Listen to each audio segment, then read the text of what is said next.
Assalamualaikum warahmatullahi wabarakatuh. Selamat sejahtera kepada malam ini. Tuan-tuan, tolong share, tolong like, tolong subscribe. Kata kes. Baik. Saman fitnah 10 juta. Ni kes saman fitnah 10 juta Apandi Lim terhadap Apandi. Mahkamah Rayuan menetapkan 10 Oktober ini untuk keputusan berhubung rayuan bekas Peguam Negara Tan Sri Muhammad Apandi Ali terhadap keputusan Mahkamah Tinggi yang menolak saman fitnah 10 juta yang difailkan beliau terhadap Lim Kit Siang. Datuk Dr. Hadriah Said Ismail yang mengetuai panel 3 hakim berkata, mereka memerlukan masa sebulan untuk menyampaikan keputusan itu. Beliau berkata keputusan mahkamah akan disampaikan secara fizikal pada 10 Oktober ini. Dua lagi hakim, Datuk M. Gunalan dan Datuk Azmi Arifin mendengar penhujahan Peguam Ruben Matia Varanam yang mewakili Muhammad Apandi, manakala Peguam Sanggit Kaudio mewakili Lim. Pada 23 Mei tahun lalu, Mahkamah Tinggi Kuala Lumpur menolak saman Muhammad Apandi terhadap veteran DAP itu dan beliau memfailkan rayuan di Mahkamah Rayuan. Muhammad Apandi menyaman Lim kerana didakwa memfitnah beliau dalam artikel mengenai skandal 1MDB. Dalam saman in the Fire 2019, Muhammad Apandi mendakwa Lim telah menulis dan membawa kepada penerbitan artikel bertajuk Dangerous Fallacy to Think Malicious on the Road to Integrity dalam Malaysia kini. Beliau mendakwa perkataan berunsur fitnah dalam artikel itu membawa maksud bahawa beliau terlibat dalam jenayah dan bersubahat dalam skandal keuangan 1MDB. Seorang individu yang tidak bermoral dan berintegriti, tidak beretika serta telah menyalahkan guna kuasa sebagai Ketua Peguam Negara. Muhammad Afindi menyandang jawatan itu daripada 2015 hingga 2018. Beliau menuntut ganti rugi sebanyak 10 juta ringgit. Pada prosiding hari ini, beliau menegaskan tidak ada bukti menunjukkan Muhammad Afindi mengambil bahagian, menggalakkan atau membantu dalam skandal 1MDB. Bagaimanapun, Sanggirih Kaur berhujah dalam Hakim Mahkamah Tinggi adalah betul dalam dapatannya untuk membenarkan pembelaan Lim bagi justifikasi dan keistimewaan yang layak serta menolak tuntutan Muhammad Apandi terhadap anak guamnya. Beliau berkata Hakim Hazim telah mempertimbangkan dengan teliti dan keterangan saksi-saksi itu tiada salah arah olehnya dalam membuat keputusan. Okey. Kes ni berlarutan tempoh hari bila Apandi Ali saman Lim Guan Eng Apandi Ali saman Lim Guan Eng mengatakan beliau telah difitnah dalam kes ini. Antara sebab kenapa dikatakan beliau difitnah, dikata dalam tulisan Lim Guan Eng mengatakan beliau tidak berintegriti dan terlibat dan terpalit dalam kes 1MDB. Dan di dalam perbicaraan antara benda yang dibawa adalah bagaimana Apandi Ali mengatakan bahawa kes 1MDB ini dia berpuas hati dan telah berjumpa dengan penderma Arab daripada Arab yang memasukkan wang ke dalam akaun Najib Tun Razak.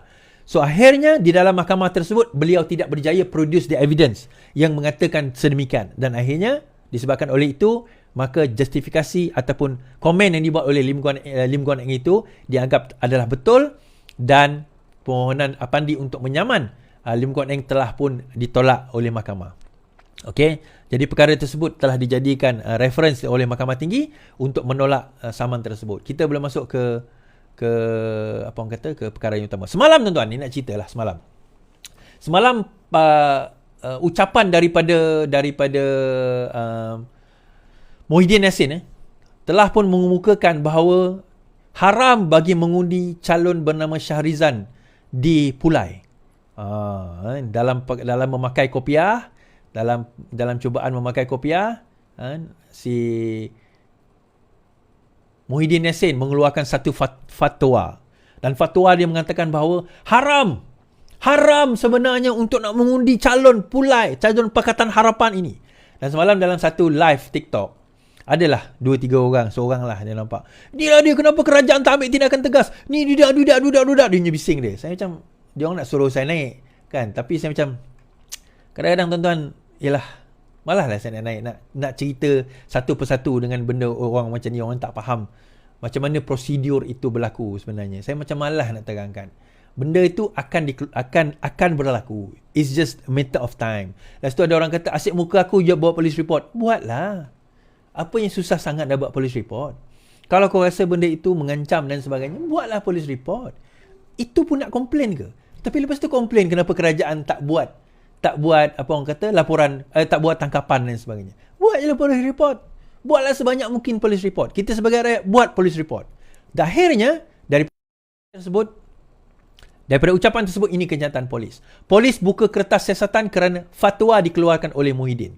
Polis Diraja Malaysia membuka kertas siasatan terhadap Tan Sri Muhyiddin Yassin yang didakwa mengeluarkan kenyataan bahawa haram mengundi calon Pakatan Harapan Shahrizan Khalid Kayat pada pilihan raya kecil Parlimen Pulai Sabtu ini. Ketua Polis Negara Tan Sri Razauddin Hussein berkata siasatan terhadap pengurusi Perikatan Nasional itu dilakukan mengikut Seksyen 505 Sub B Kanun Kesiasaan kerana mengeluarkan kenyataan yang menimbulkan ketakutan dan kegentaran awam dan Seksyen 233 Akta Komunikasi Multimedia. Beliau berkata PDRI menerima satu laporan mengenai kejahatan Muhyiddin itu dibuat di sebuah balai polis di sini dan siasatan dijalankan unit siasatan jenayah terkelas Jabatan Siasatan Jenayah Bukit Aman. Tindakan selanjutnya polis akan mengambil keterangan beliau dalam masa terdekat katanya. Sabtu lepas ahli Parlimen Pagok itu semasa ceramah di Dataran Utara Kempas di Johor Bahru berkata mengeluarkan kenyataan haram memberikan undi kepada Syuhaizan. PRK bagi kerusi Parlimen Don Simpan Jaram dialihkan susulan kekosongan. Baik. So akhirnya siasatan itu, kertas siasatan telah pun dibuka. Kan, telah pun dibuka. So dalam kenyataan ini tuan-tuan, saya rasa kita pun saya tak tahulah tuan-tuan. Ni orang-orang macam ni apa dalam pemikiran mereka sebenarnya? Apa yang mereka nak tunjukkan kepada rakyat? Apa yang mereka nak tunggang lagi? Bangsa mereka dah tunggang. Agama pun mereka nak tunggang, tuan-tuan.